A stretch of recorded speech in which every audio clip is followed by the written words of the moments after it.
Michel Rocard à Luxembourg, depuis ce matin, veut combattre les montants compensatoires monétaires. Tabac, une vignette étalée par tranche de 5% tous les 6 mois et non pas de 25% d'un seul coup comme prévu. Étudiants, manifestation de protestation contre le projet de loi de l'enseignement supérieur, des incidents assez vifs cet après-midi à Paris avec les forces de l'ordre. Et puis, une grande enquête de Patrick Clément sur les camps de rééducation en Chine. C'est de là qu'est sorti le français Raymond Ratillon après une captivité d'un quart de siècle. Mesdames, Messieurs, bonsoir. Depuis une semaine maintenant, on assiste à des poussées de fièvre dans les campagnes destinées à faire pression sur le gouvernement qui, depuis ce matin, négocie avec ses 9 partenaires de la communauté à Luxembourg, les prix agricoles pour la campagne 1983. Hier, nous évoquions la manifestation des éleveurs de porcs à Paris. Il faudrait y ajouter en vrac l'interception de 4 poids lourds transportant la nuit dernière de la viande étrangère près de Saint-Brieuc, des barrages routiers dans le Nord et le Pas-de-Calais, à des péages d'autoroute, une manifestation devant la sous-préfecture de Château-Gontier en Mayenne, un barrage paysan au poste frontière de Chalampes dans le Haut-Rhin, et puis ici, vous le voyez sur ces images, une manifestation plus agitée à Caen avec barrage de pneus enflammés et vitres brisées à la préfecture. Une autre manifestation est prévue demain à Luxembourg. François Guillaume, le président de la FNSEA, y sera. Luxembourg, où nous retrouvons tout de suite notre envoyé spécial Jean-Louis Calmejane qui fait le point sur les travaux d'Edis. Ici à Luxembourg, les 10 ministres de l'Agriculture en arrivent à faire du bricolage pour sortir l'Europe verte de l'impasse dans laquelle elle se trouve. En effet, le ministre allemand qui préside cette année le Conseil est arrivé avec une nouvelle proposition agri-monétaire, dont je vous passe les détails tant elle est compliquée et technique.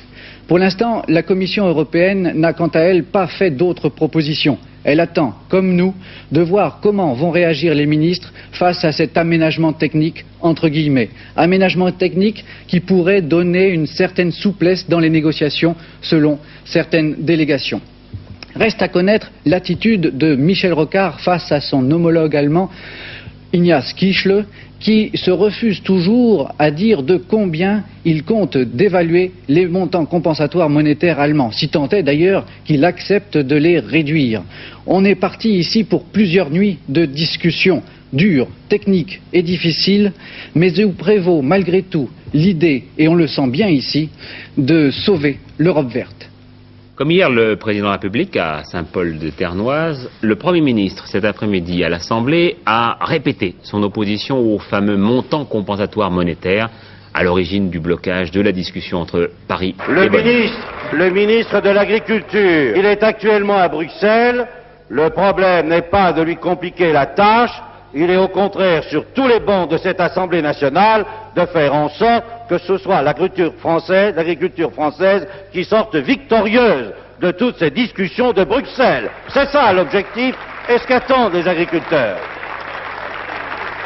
Les agriculteurs ont tort, la minorité d'agriculteurs qui se laisse aller à la violence. La violence ne permet d'aboutir à aucun résultat. Et là encore, nous pouvons être tous ensemble sur les bancs de cette Assemblée pour condamner la violence. Aucune corporation, aucun groupe social ne peut justement obtenir la satisfaction de ses intérêts légitimes même par la violence. Le gouvernement condamne cette violence et s'étonne que sur certains bancs de cette Assemblée, à vous entendre, vous ne la condamniez pas de la même façon que vous y invite le gouvernement. Les éleveurs de porcs français, mais aussi d'autres secteurs de l'agriculture, sont hostiles à ces MCM, ces montants compensatoires monétaires positifs pour les Allemands. MCM qui, selon les Français, subventionne les exportations allemandes. Alain Doubeski vous aide à vous y retrouver. Les prix agricoles conditionnent les revenus des agriculteurs européens. Ils sont fixés chaque année à Bruxelles. Le prix du blé ou du porc, par exemple, devra être le même pendant toute une année dans tous les pays de la communauté économique européenne. Mais si entre-temps la parité des monnaies change, si par exemple le franc est dévalué, ce que les étrangers achètent en France deviendra moins cher pour eux, le franc étant moins cher.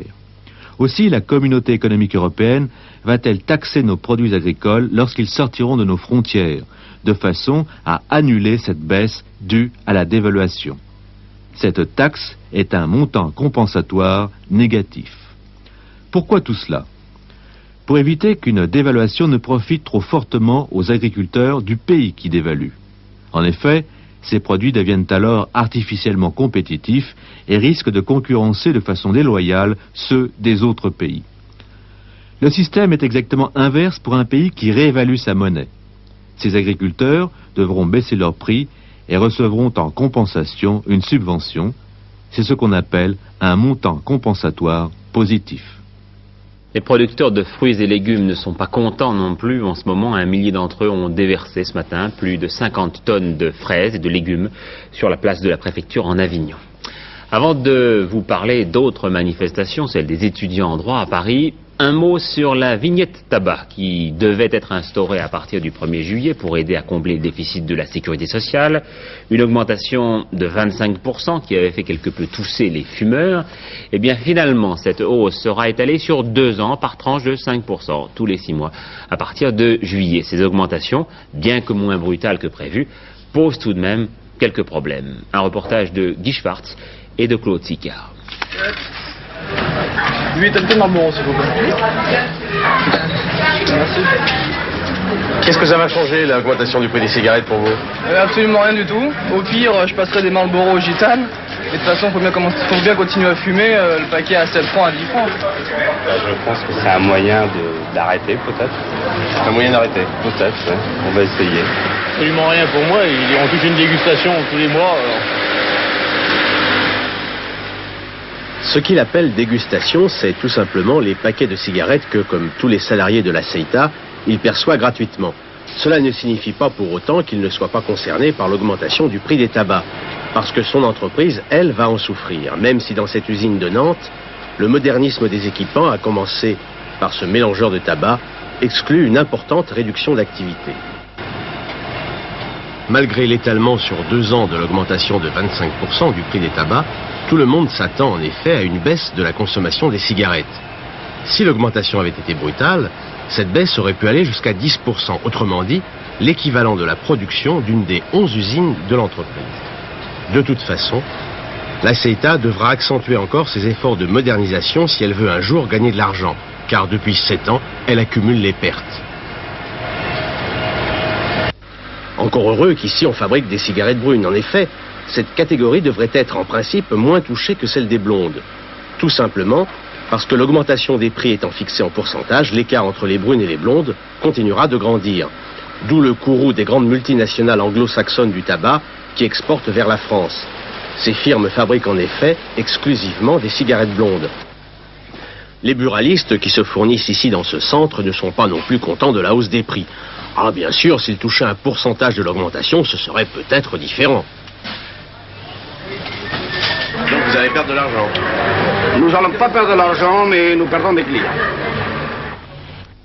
Cette vignette imprimée sur chaque paquet de cigarettes rappellera le but de son instauration, combler en partie le trou de la sécurité sociale. Le gouvernement espère récupérer ainsi quelques 5 milliards de francs. Confirmation de l'indice définitif des prix pour le mois de mars, plus 0,9% dit l'INSEE. La hausse des prix atteint donc 2,5% depuis le début de l'année, en 3 mois. L'INSEE qui parle de ralentissement pour le second semestre, mais qui ajoute que cela sera insuffisant pour que soit respectée la norme des 8% en un an. L'Assemblée nationale, qui poursuivait aujourd'hui l'examen du projet de loi sur la démocratisation du service public, du secteur public, a cet après-midi interrompu pendant une dizaine de minutes ses travaux à la demande de l'UDF Alain Madelin, qui entendait protester contre l'attitude de la police face aux étudiants qui manifestaient là, non loin du Palais Bourbon. À Paris, comme en province, en effet, il y a eu plusieurs manifestations de protestation contre la loi sur l'enseignement supérieur.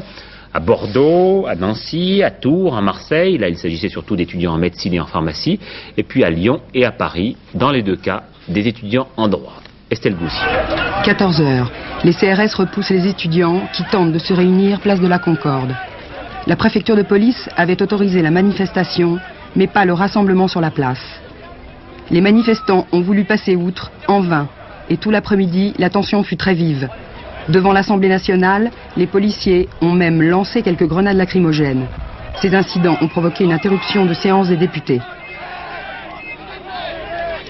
Ces milliers d'étudiants en droit, sciences éco et gestion, hostiles à la nouvelle politique de l'enseignement supérieur, désirent que le Parlement reporte la discussion de la future loi sur les universités et accepte de négocier avec eux. Demain, des manifestations de plus grande ampleur chez les étudiants en médecine et après-demain, les assises nationales des internes et chefs de clinique toujours en grève. À ce propos, comment sont assurées les urgences? Y a-t-il par exemple des problèmes pour les interruptions volontaires de grossesse, comme l'affirme l'Union des femmes françaises et un certain nombre d'organisations? Eh bien, Claude Crespo a voulu en avoir le cœur net. L'interruption de grossesse est un acte qui n'est pas sans risque, et plus on attend pour le pratiquer, et plus cet acte est dangereux, plus on s'expose à des complications. Sans qu'on se soit concerté, on a tous continué l'interruption de grossesse, grévistes ou non grévistes, peu importe, parce qu'on considère tous que l'interruption de grossesse c'est un acte d'urgence. Le délai légal d'interruption est de 10 semaines de grossesse, 12 semaines d'aménorrhée, et si les femmes arrivent à 10 ou 11 semaines, on ne peut pas se permettre de les faire attendre sous prétexte qu'on est gréviste, et donc de leur faire perdre le droit à l'interruption. Lorsqu'il s'agit de grossesse en général inférieure à 8 semaines, nous pouvons pratiquer l'interruption sous anesthésie locale, ce qui est sans risque et rapide. Et si nous devions faire attendre les femmes au-delà de 8 semaines, nous serions très souvent, si ce n'est toujours, obligés de faire une anesthésie générale. Et donc, nous augmenterions d'autant le risque à faire prendre par la femme. Qu'est-ce que vous utilisez comme moyen de contraception? Pas de problème donc à Antoine Béclair, tant que les autres hôpitaux ne refuseront pas d'assurer cet acte. Situation analogue dans le reste du pays. À Lyon, Marseille, Tours, pas de perturbations sensibles, mais les délais d'attente ont augmenté d'1 semaine. Les difficultés sont apparues dans l'Est. À Strasbourg, il est impossible de demander une IVG. À Colmar, seuls les actes urgents sont assurés.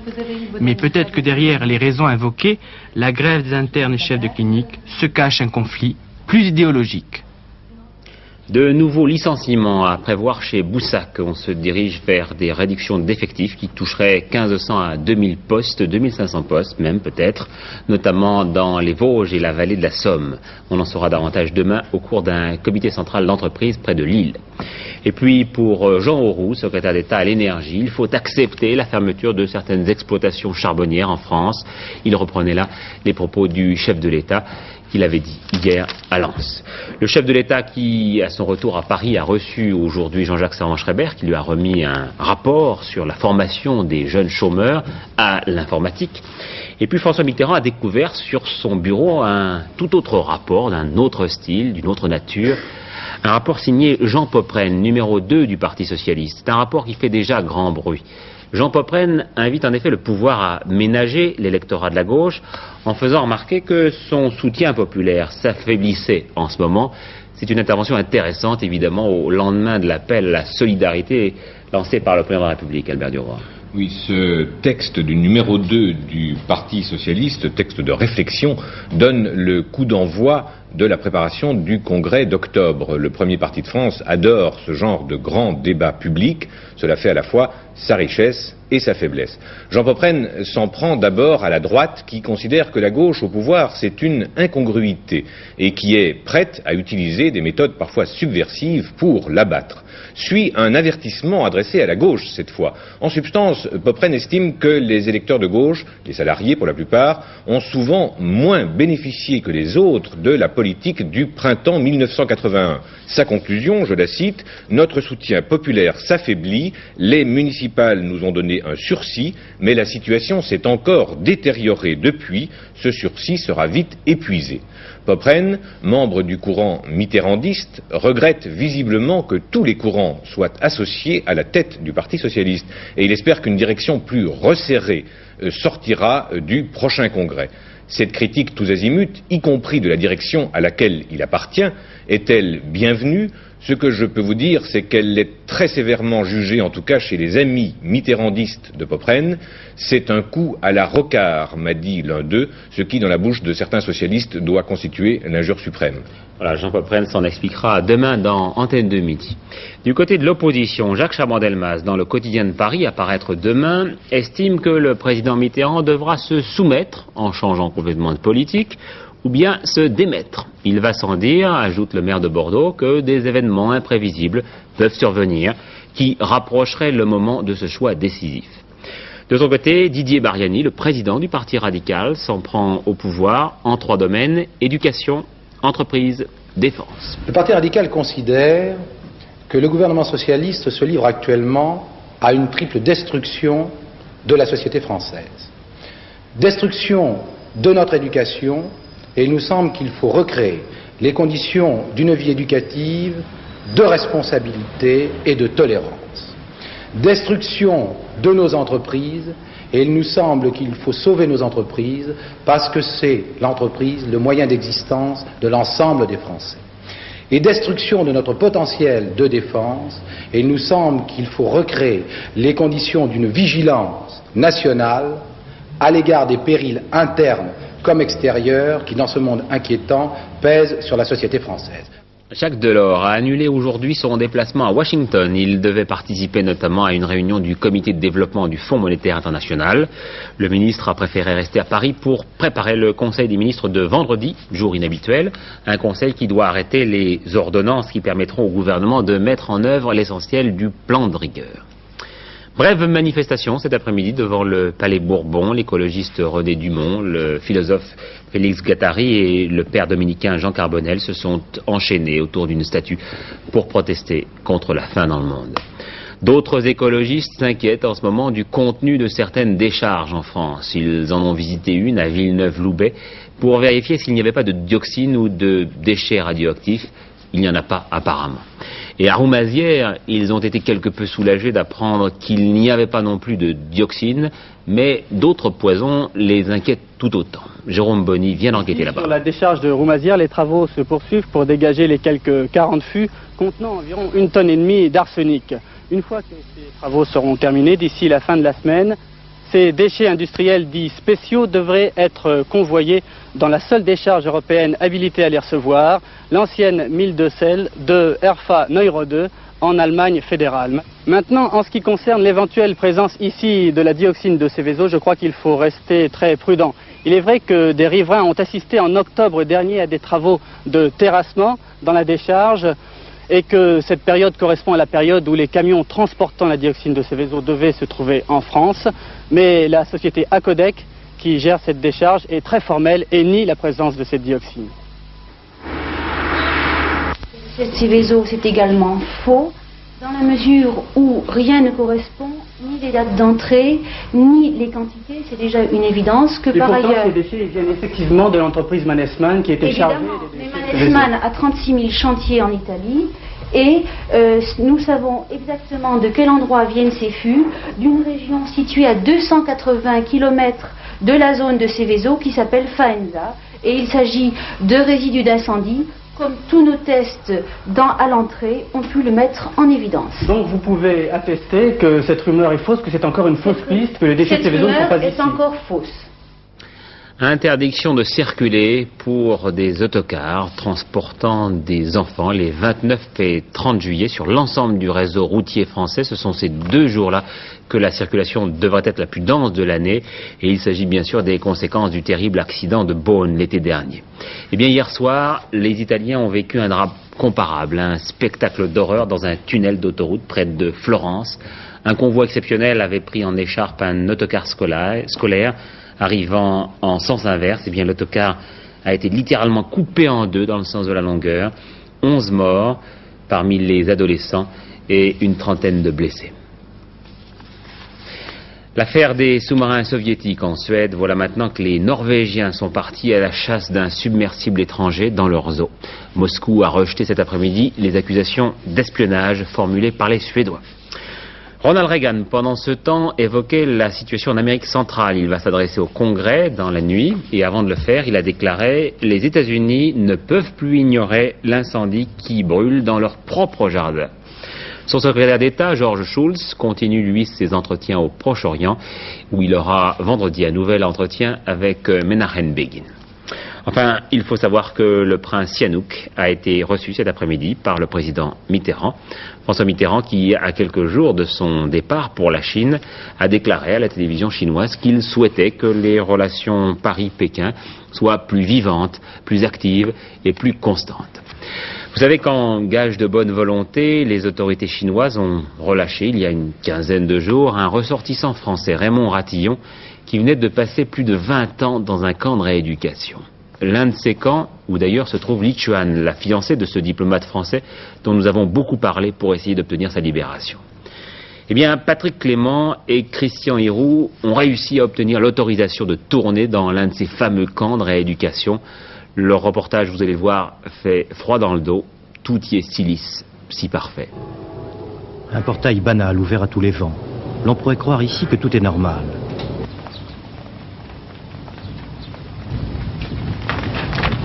Mais par Mont Rouge, pour col bleu, le regard de ce policier signifie que tout déplacement ici est strictement contrôlé.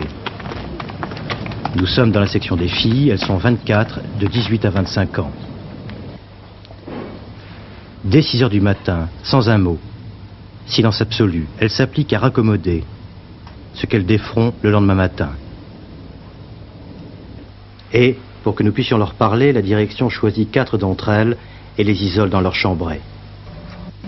Seule note d'humanité, un réveil en forme de raquette, dont le tic-tac n'adoucira pas les réponses stéréotypées. Qu'avez-vous fait pour être ici, mademoiselle? J'ai enfreint la loi, j'ai troublé l'ordre social. J'ai commis de graves erreurs en fondant mon bonheur sur la douleur d'autrui. J'avais pas une idée précise de la légalité. J'ai adhéré au mode de vie bourgeois.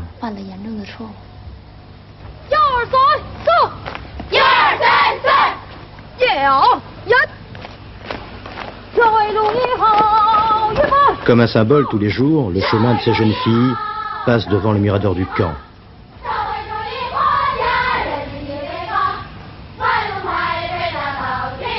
Tous les jours, par petits groupes, elles vont à leur séance d'autocritique. Grâce à la vigilance de leurs surveillantes, elles arriveront en quelques mois à mieux comprendre les raisons de leurs erreurs.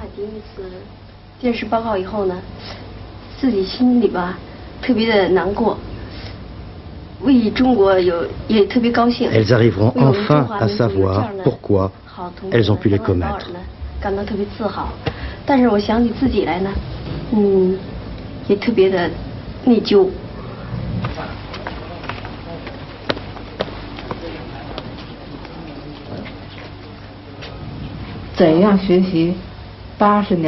En fin d'après-midi, elles sont à nouveau toutes réunies pour le cours politique dont le thème ce jour sera « Sans parti communiste chinois, il n'y aurait pas de nouvelle Chine ».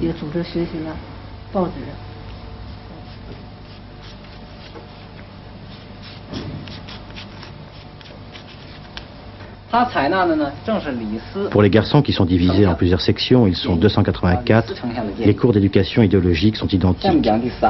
À la moindre incartade, 1 an de camp supplémentaire.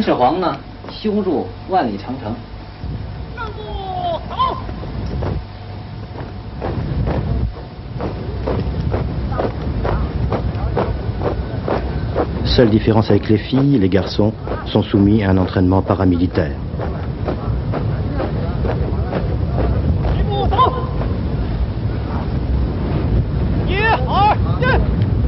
Cet entraînement les conduira à tourner inlassablement sur la même esplanade pendant plusieurs années. Quel âge avez-vous, monsieur?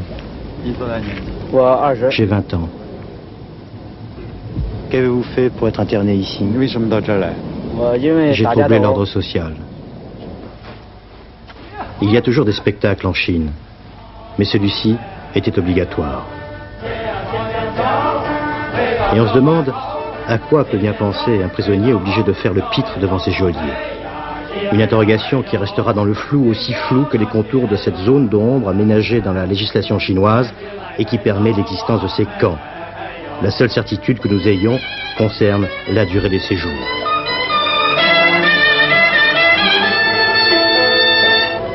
On peut être interné ici 4 ans sans jugement, cela s'appelle officiellement un internement administratif. Condamné pour quoi? Par exemple pour homosexualité, minimum 2 ans de camp.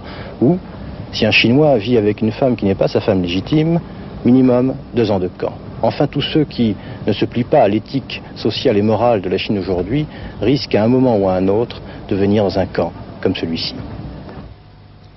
Et il existe certainement un très grand nombre de camps en Chine, tous gérés par les mêmes principes. Nous, les instructeurs, nous jouons envers les élèves le rôle des parents. Nous les traitons comme les médecins soignent leurs patients. Et pour guérir leurs blessures morales, nous sommes comme les médecins envers leurs malades, les professeurs envers leurs élèves. Après cette touchante profession de foi, nous avons découvert l'autre aspect du camp, une carrière à ciel ouvert. Où semble-t-il les éléments les plus durs sont affectés.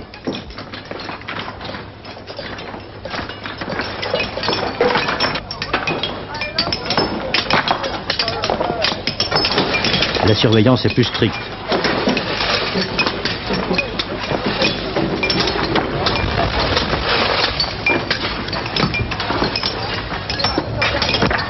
Le rythme intensif, pas question de se reposer.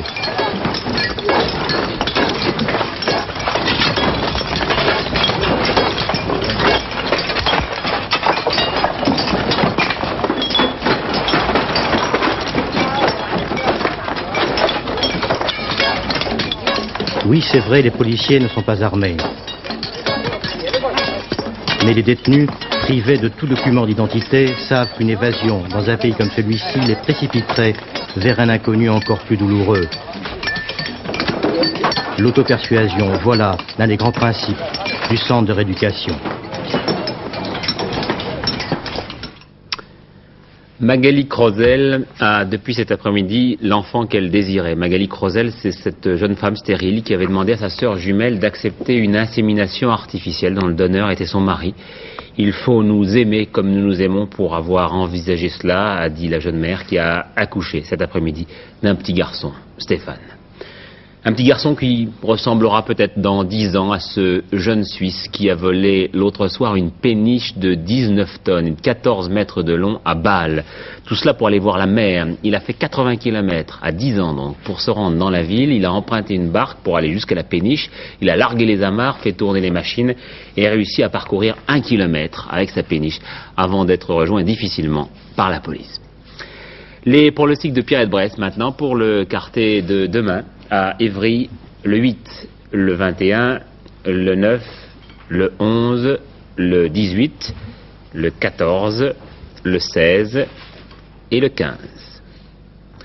Bernard Hinault a encore passé une mauvaise journée pour la 8e étape du Tour d'Espagne, qui était pourtant contre la montre, sa spécialité. Il n'est arrivé que 9e et se trouve maintenant distancé de plus de 2 minutes et demie au classement général. En tête toujours l'Espagnol Le Jarret. Avec Philippe Dumais maintenant, la météo.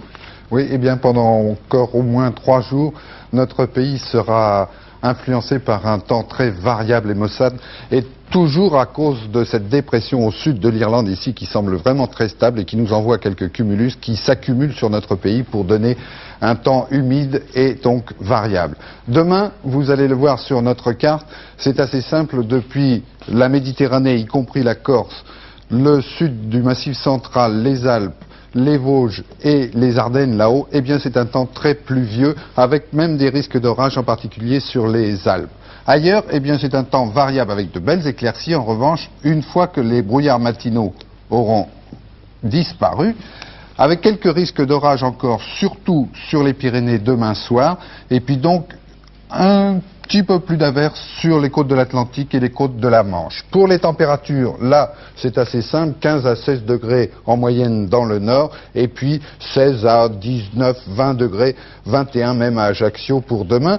Demain, c'est la fête des Valéries.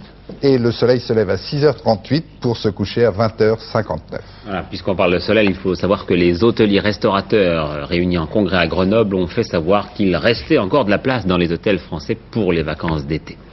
À 23h15, un débat arbitré par Hervé Claude à propos des carnets secrets d'Hitler. Paul-Marie de Lagorce n'y croit pas, Eugène Signanoff y croit. C'est lui qui a négocié les droits d'achat par Paris Match. Bonsoir à tous, à demain 20h. Bonne soirée.